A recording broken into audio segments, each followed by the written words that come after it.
Hi guys, I'm Keely. Do you love art? Do you appreciate the craft of tattooing? If so, we got you covered here on Art and Ink.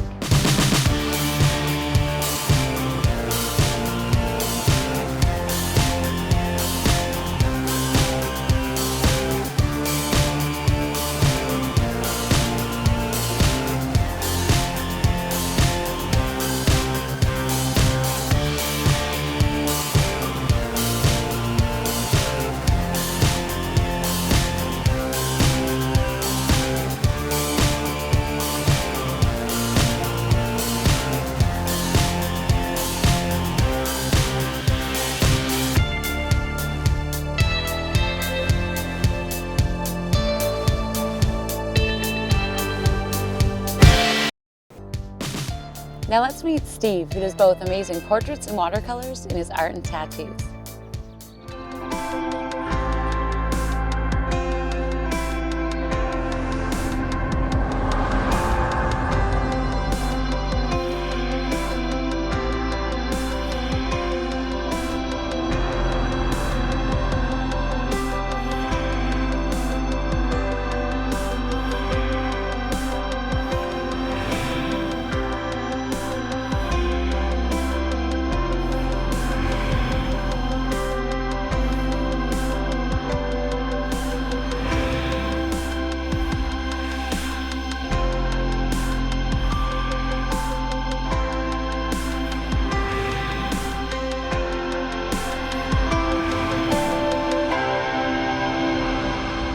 I'm Steve Dumford. I'm an artist and an inker. I don't think I ever really knew I was going to be a tattoo artist. I think it just kind of, I knew I always wanted to do something with art, but I wasn't sure how I was going to apply that. And fortunate to have found a medium that allows me to create art every day and make a living.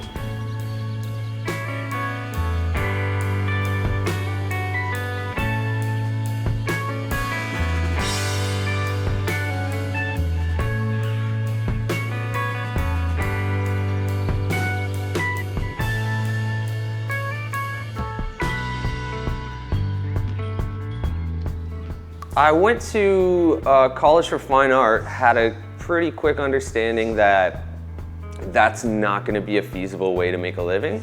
So that I would have to say I could thank for kind of pushing me in the direction of tattooing. The range of style that I tattoo in would probably range from black and gray realism.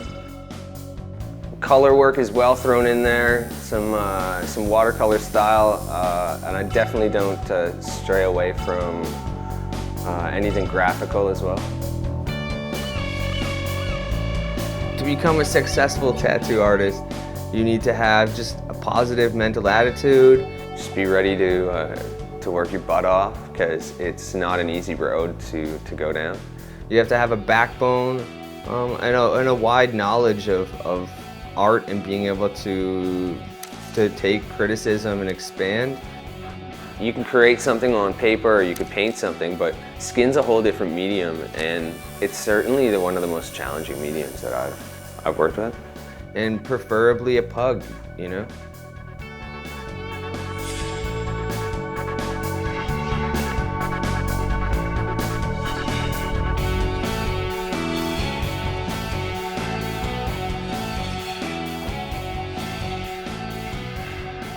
The tools that you're using, I mean, they differ between artist to artist, and some people might think that coil machine is a little better to, for instance, line width than a rotary.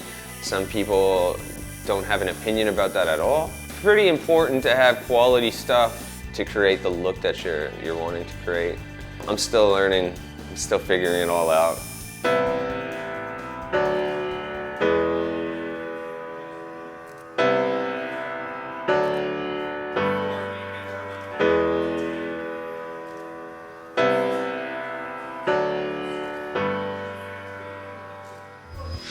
Tattooing in the watercolor style, I feel, is equally as liberal as painting.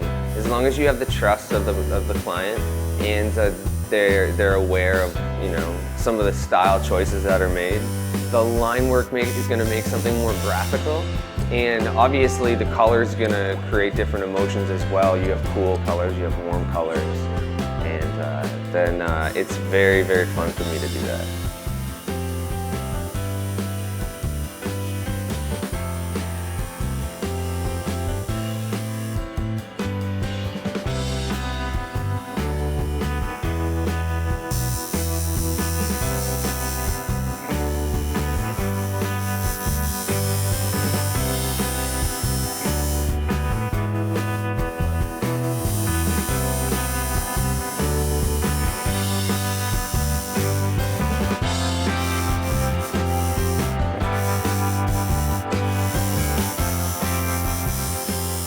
Since I started tattooing, I personally have evolved, I would think, a fair bit. It's a learning curve, and nobody's perfect. I certainly am not.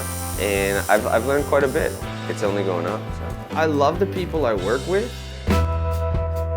And I love, once again, meeting new people and being able to create art on somebody, and it makes them so happy.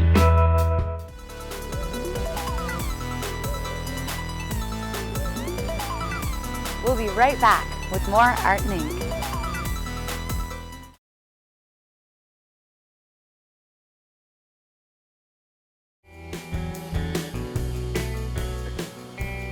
Fun fact. Did you know that the word tattoo can be traced back to the Polynesian noun, tata, in 1769, meaning puncture mark made on skin?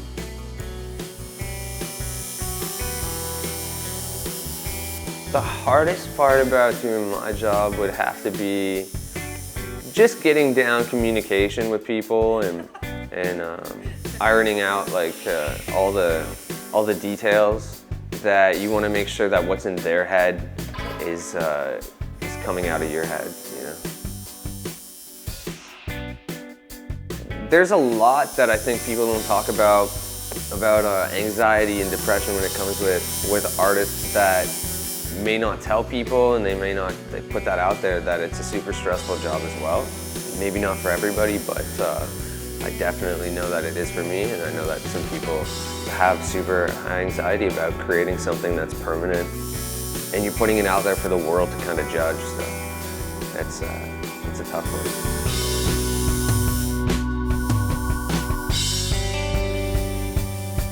Absolutely, there's a bond between an artist and a client. I've certainly gained some really good friends and know some really awesome people from just tattooing them and return clients that have now just became friends.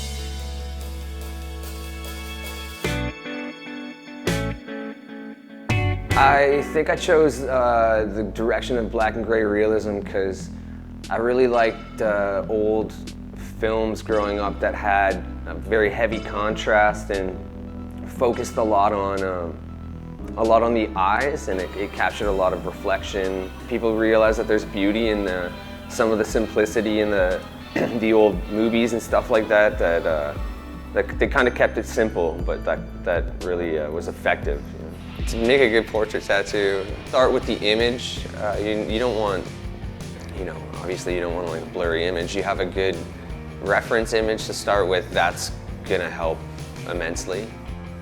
Placement for a tattoo is extremely important. You want it to complement the body, and you definitely don't want to do anything that's going to be too small and jam up over time, and you don't want to do anything that's too big and looks a little awkward.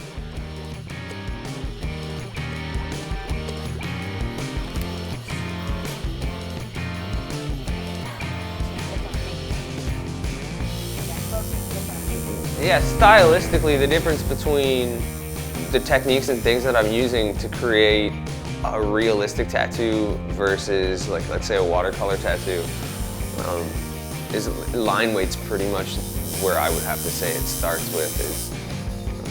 I'm not using much line weight when I'm creating a portrait.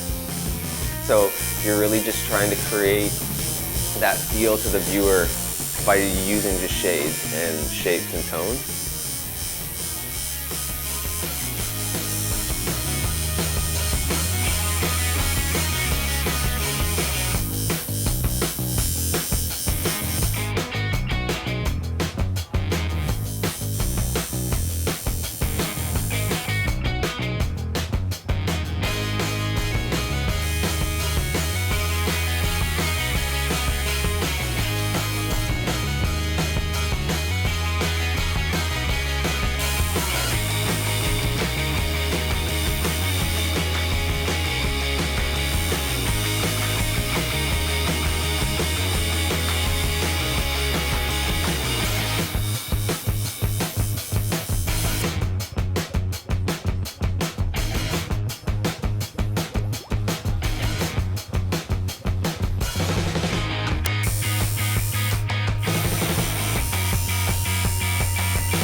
more Art and Ink.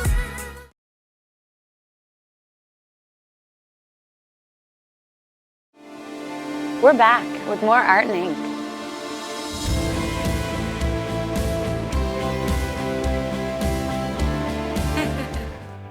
Finding time to step back and just create a painting, not for work. Yeah, finding the time for that's super challenging, and you just have to make it, you know. Step by step for creating a watercolor portrait painting, I usually like to kind of rough it all in with pencil and just build up my values and start really light. I really just try and shape things in, work light at first and build it up.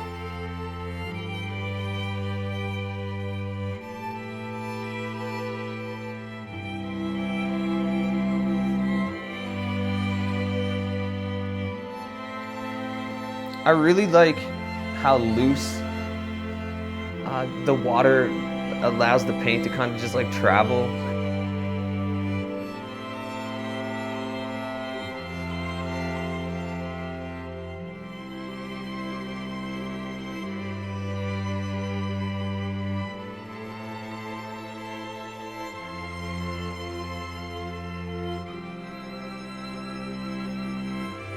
I feel it's extremely important to be able to come home and paint what I need to and get it out of my head.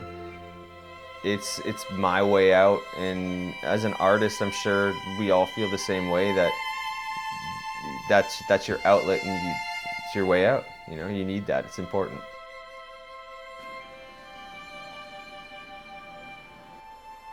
Art to me is probably just something that doesn't have a financial goal attached to it.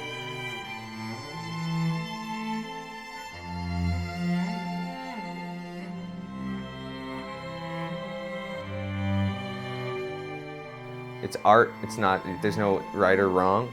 So just do what you feel, and if it feels right, then it's right.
In 5 years, artistically, I see myself having progressed a lot, and I really want to learn more from other artists and take the time to do that in the next little while. And hopefully, if I come across anybody that I really admire, hopefully they have the time to share some of their tricks with me. I feel blessed, and I don't like to use that word just frivolously like that, but I feel fortunate and excited. Try and tell my clients that, excited that they chose me specifically to do their piece. I can't thank them enough. I can't thank everybody that's helped me. That's a wrap on another episode of Art and Ink. And can I say something? That puppy was so adorable. Please check out artandinktv.com for more behind-the-scenes videos and future episodes.